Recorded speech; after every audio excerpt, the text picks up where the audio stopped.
So guys, makatili naman kami ng motor sa Secure Port. Maaga, mga 6 AM darating ang customer namin. Ayan po, punta po kami sa port ngayon. Bagong gising yung mata ko, sikit na sikit pa kasi bagong gising pa. What? Nice. Matagal kasi ako nakatulog kagabi kasi po gawa ko ng video clip para yung ginawa namin kahapon pagkatid ng motor rin sa port. Tapos ngayon na namang umaga, hatid naman kami ng motor. Booking ko kayo sa ito na pabook si ma'am sa amin. Kaya kung gusto nyo po mag-rent ng motor, pwede po kayo magpa-book sa akin. Tumawag lang po kayo sa number na sa screen. Yan po yung makikita nyo na number.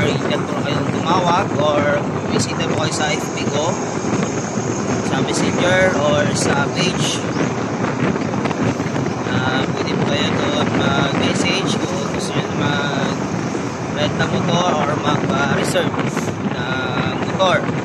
Then anong klaseng motor po yung gusto nyo, pwede po yun po rin ang i-reserve namin ng magagamit nyo dito sa Secure pag-iikot, pagpasyal.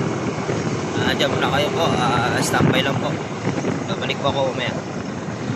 Ito na po, medyo malapit-lapit na po yung sinakyan ng aming guest na fast crop. And then dito na po kami naghintay sa port na Siquijor.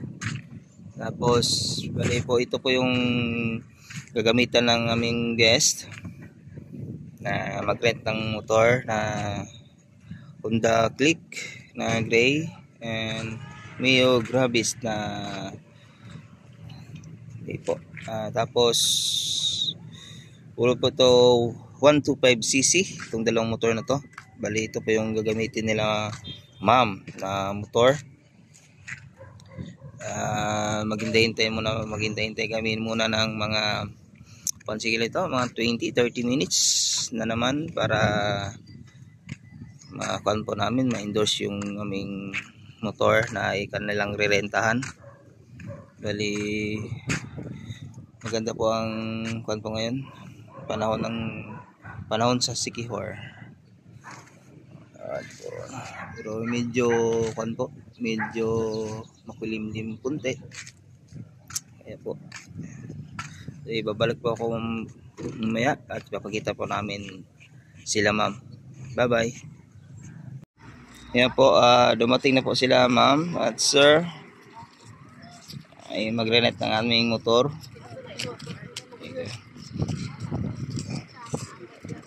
Po.